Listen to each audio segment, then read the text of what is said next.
Welcome back. Even as we count down to Season 2 of the Indian Premier League in the US, the Super Bowl has lived up to marketer expectations. Last Sunday, a total of 151.6 million people in the US tuned into the game, and the average viewership of 98.7 million viewers, that's the number watching at any given point of the game, surpassed the previous year's average, which incidentally was a record. So does that justify the whopping $3 million for 30 seconds that companies like Coca-Cola, Anheuser-Busch, Audi, Hyundai and others have shelled out to be seen in the commercial breaks? Let's ask Darren Rowell. He's CNBC sports business reporter, and he's joining us from the CNBC headquarters. Hi, Darren. Before you tell us whether it was worth it for the advertisers, what do those incredible viewership numbers, the ad rates, all of that add up to? Why is the Super Bowl so attractive to marketers?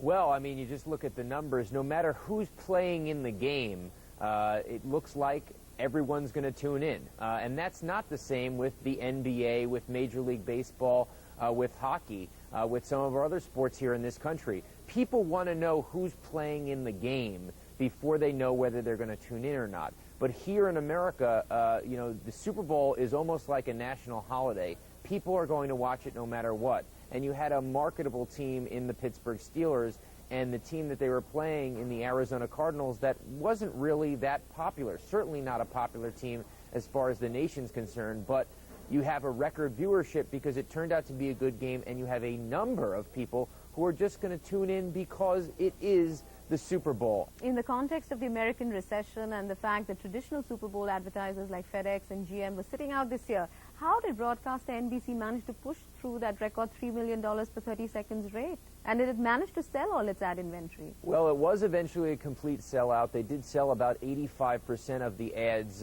before September, which was, you know, obviously the time where everything started tanking. So they did eventually sell out everything.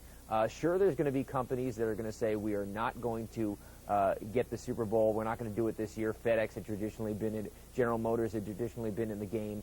But there's almost been, since then, a little bit of a backlash. And although $3 million might not seem like a whole lot of money, it is when some of these companies are getting bailed out by the government.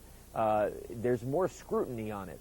And so people don't want to see a General Motors in the Super Bowl spending $3 million, just like they don't want their executives showing up on the way to Congress in corporate jets. Right. So there were certainly people that stayed out, but at the same time, there were some people that decided to get in who weren't traditional Super Bowl sponsors. So besides the champions at the Pittsburgh Steelers, who or which are the advertisers you'd say who sort of won during this championship with their campaigns, with the buzz they generated?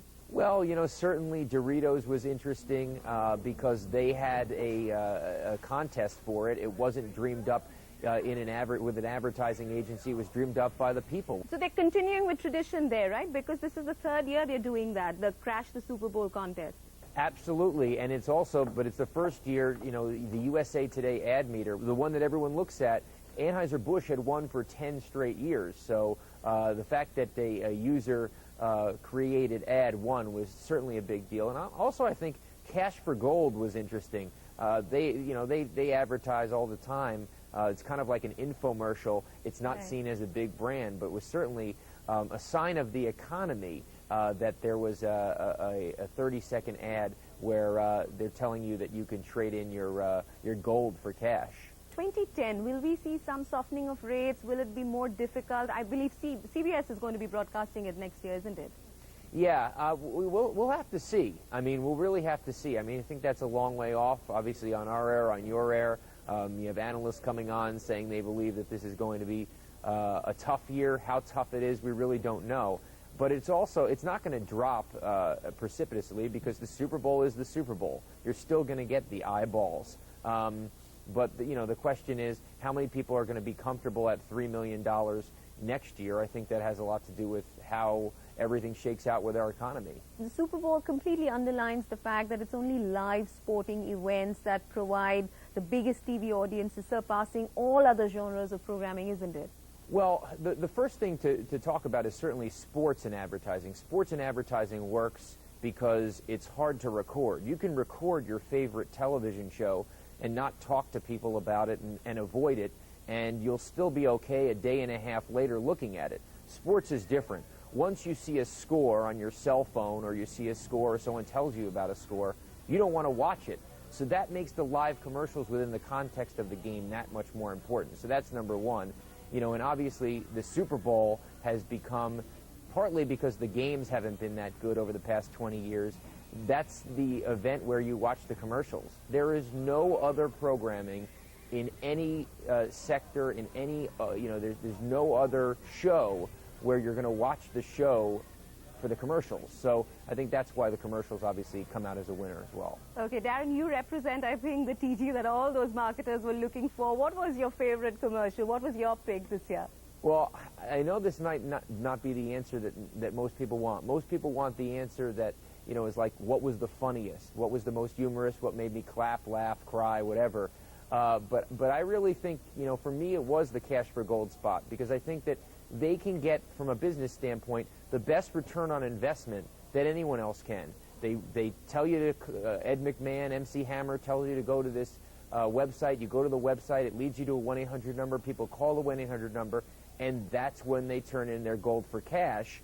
And they'll know, unlike Pepsi or anyone else out there who might not have an exact return on investment, they will know what their return on investment is. And I think from a business standpoint, that makes it the best ad. Even though that's not necessarily great advertising. Well, what is great advertising? I mean, I think we could talk for 30 minutes about what is great advertising. Most people are expecting a laugh, but I say that, you know, some of the greatest commercials that are called the greatest commercials didn't do anything to sell the product. The commercial that's named all the time, the Mean Joe Green, the Pittsburgh Steelers player from 1979, the Coca-Cola ad, where he tosses the jersey to the kid. Yeah. The kid gives him a Coke. Coke stopped the ad, you know, a couple weeks after, because they said it didn't help sell Coke. So what is a good ad? That's absolutely the $3 million question, isn't it? Thanks very much, Darren, for joining us. Take a look at the commercial Darren has picked, and after that, we're going to show you another one of those Super Bowl or made for Super Bowl commercials. Here's money with gold at an all-time high. Now's the time to send your unwanted gold for cash, like these gold cufflinks. I can get cash for this gold medallion of me wearing a gold medallion. This gold microphone. My gold record. My gold golf club. My gold sledgehammer, baby. Boom. Dad. My gold giraffe. My gold pen. My gold hip replacement. We melting gold, baby. Cash, the number 4, gold.com. Goodbye, old friend. So that's the commercial Darren picked. Now, I've seen most of the commercials, and really, there was nothing that impressed me much, but here's one that I liked, and I don't know how much Pepsi Max it'll sell, but it's fun. Take a look. Basically, it's about symmetry. I'm good. Be honest here. Fuck it. I'm good. My bad. I'm good. I'm the man! I'm good. Ready? No. Men can take anything. I'm good. Except the taste of Diet Cola. Until now, Pepsi Max, the first Diet Cola for men. This is good. We'll try and get you some more of the Super Bowl spots in the coming weeks, just for you to get a sense of what kind of effort was put into those $3 million for 30-second spots. Enjoy. We'll see you next week.